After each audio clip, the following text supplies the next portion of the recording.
Hello, welcome to the Richly or Poorly Show. My name is Dr. Stephen Dawson, and I am your show host. Thank you for joining me.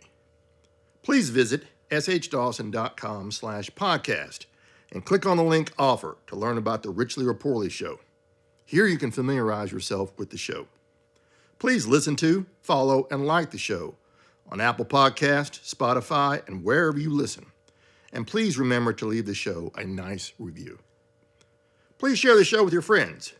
Send them the link to my podcast webpage and offer to help them set up their device to subscribe to the show. Thank you to the 6 streaming services that syndicate the Richly or Poorly Show. Finally, please continue to email your questions and comments about the show to service@shdawson.com. The show's motto is unmistakable. Richly is goodly. Please consider how you define the term good as we journey through life together in your pursuit of defining the term richly in your life. Today, we will begin our study of 2 terms that are used today more as sources of laughter than as parts of meaningful communication to help prevent harm from occurring in the first place. We will then move to consider the terms by the first principle to living life more richly.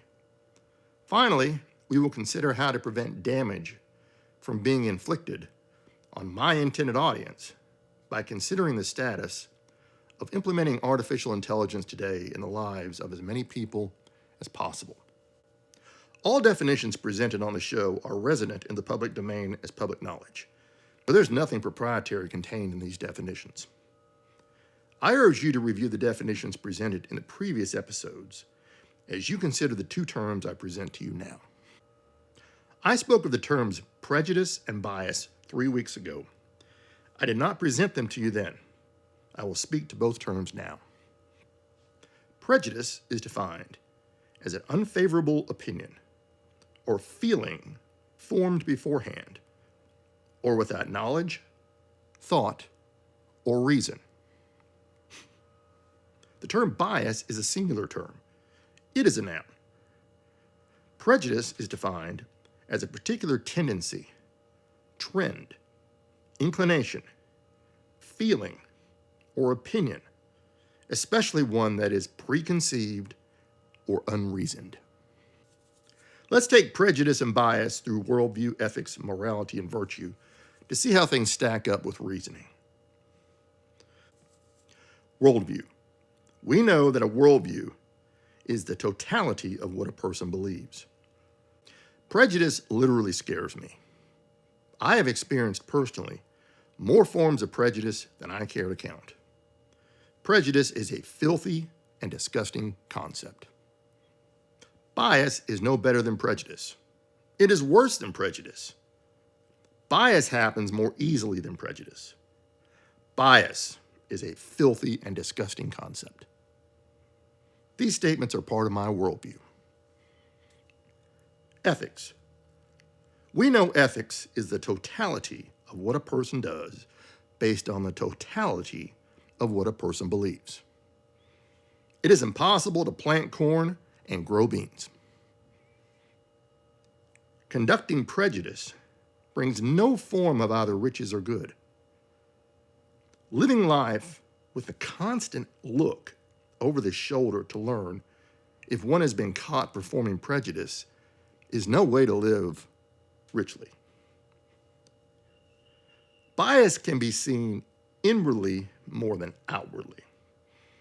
The rolling of eyes and the shrugging of shoulders is a person who is trying to dismiss their known bias in interpreting facts. It is clear evidence of deception. If the desire is to live life more richly, then neither prejudice nor bias will help fulfill such a desire. Planting the actions of honesty and fairness will help fulfill the desire to live life more richly. Morality. We know morality is the totality of what a person believes should happen, both in their lives and the lives of all humanity, based on the totality of what a person believes. Prejudice says the rest of the world does not matter when I have what I want. Prejudice says I am willing to walk over people to get what I want. Covering such actions in the form of morality is not a new behavior. Such actions do not help a person live life more richly. I encourage you to listen to that episode for a better context of how both prejudice and bias destroy justice through the renege activity. Bias is a sliver of prejudice, a simple turning of the head to not see an action, the omission of paperwork to cover connecting the pieces of a topic, submitting false data in a report, and endless other simple actions that are examples of bias destroying the desire to live life more richly.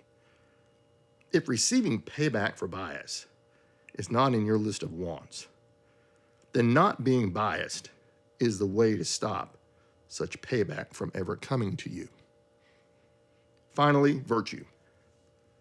We know virtue is the set of items at the top of a person's morality list. A list that says either prejudice or bias must ever occur is a hideous thought. It is an indefensible position when examined by reason.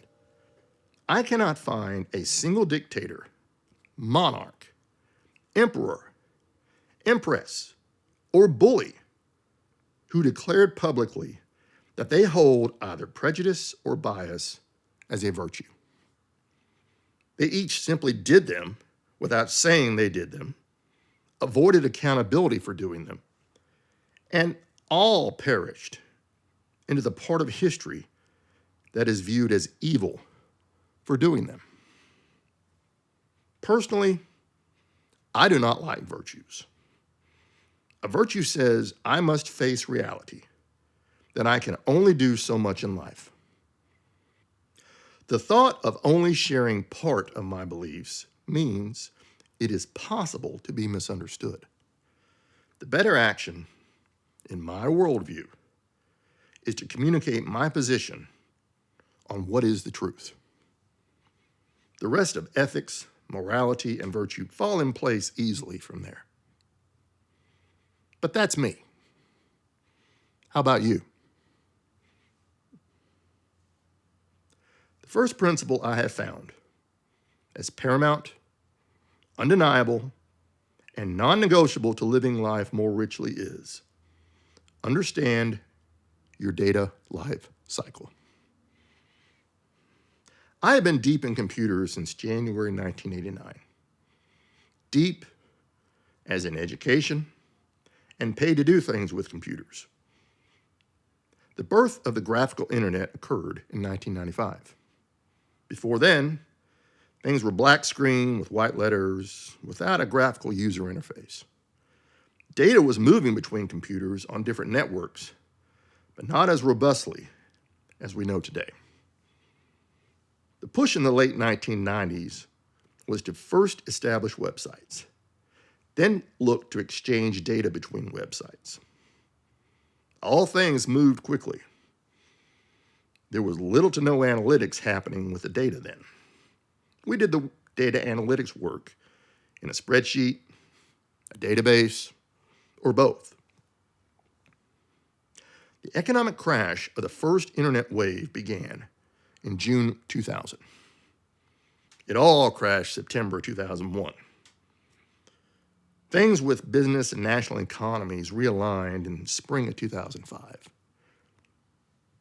Check the internet for the simplified story of the Enron Corporation going bankrupt in 2001 to better understand the conditions in the early turn of the century. The second wave of the internet economic crash occurred September 2008. Things with businesses and national economies realigned in the spring of 2011. Check the internet for the Bernard Lawrence Madoff conviction in 2009 for fraud and related charges to better understand the conditions in that time frame. The good news about the global pandemic is all that was not solid on the internet became solid by the middle of 2021. Solid, as in robust websites and meaningful data analytics. Remote work became sustainable by way of technology enablement. We as humanity are at the point now where the promises of artificial intelligence are automating processes and delivering information that is readily available in polished packages of websites and software applications. We are also at a point where the next economic crash of the internet wave has begun. News came out in November 2025 that another 1.5 trillion US dollars are necessary to arrive at a point of artificial intelligence being feasible enough to deliver added benefits beyond the two that I've stated already. This amount of funding is only for funding artificial intelligence developments within the United States. This news caused many investors to decide that artificial intelligence today is too much of a monetary risk, moving them to sell their interest in artificial intelligence, causing a decrease in artificial intelligence technology valuations, and putting a significant kink into the cash flow of the outfits working to build artificial intelligence technologies. Now, let's consider prejudice and bias with artificial intelligence. I have said repeatedly in past episodes that the means for the financial investor to grow their investment returns is by connecting with the homemaker, and that both skilled and service workers would do well to become master users of robotics that use artificial intelligence to increase their incomes. This looks pretty simple for all involved from this distilled suggestion. Keeping prejudice out of the picture becomes the challenge. If everyone wants to get money into their pockets, then it is easy to disregard the objective view of data by taking on more risks with the hope all things will somehow work out well in the end. Prejudice is prejudice, period. Things get worse when bias is combined with prejudice.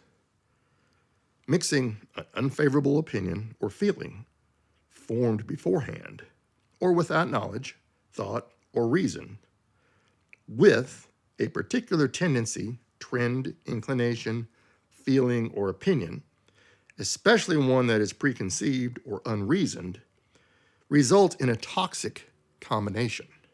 Toxic as in more than painful but deadly.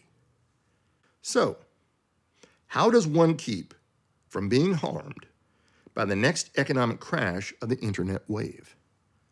Simple. Understand your data lifecycle. How does one understand their data lifecycle? Simple.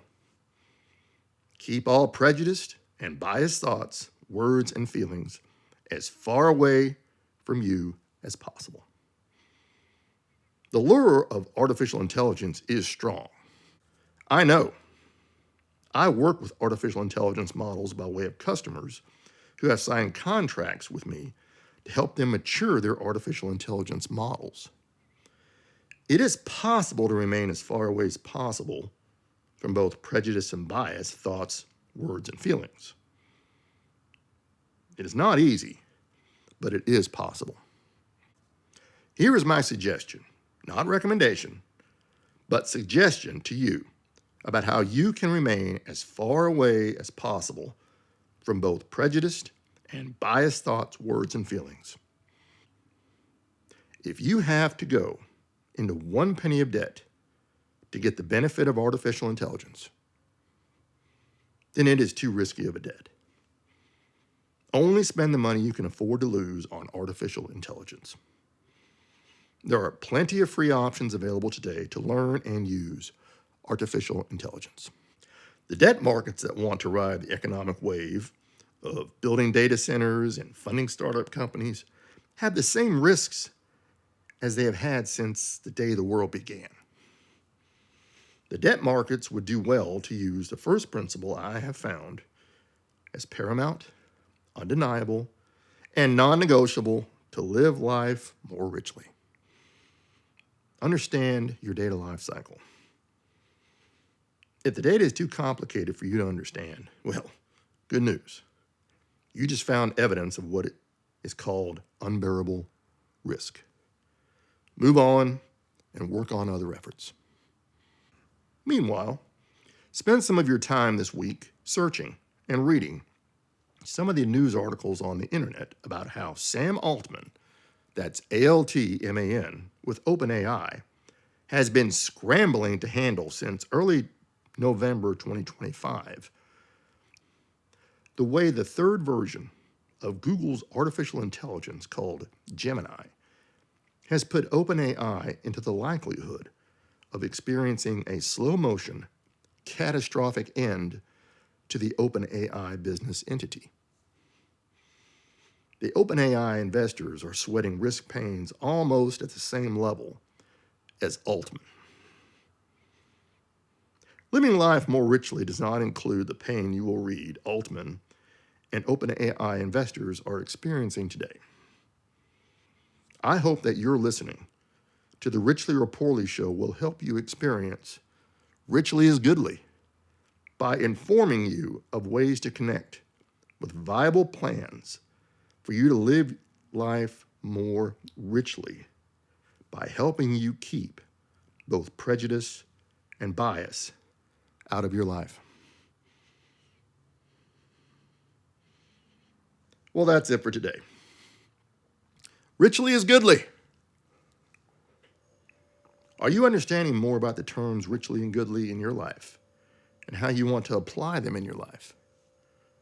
I hope you are excited about how you can apply the material I present to you on the show to your life so you can live your life more richly than you have ever known. Thank you for joining me for this episode of the Richly or Poorly show. I've enjoyed presenting to you today. Until the next episode, I hope you will be safe and join me next week. Until then.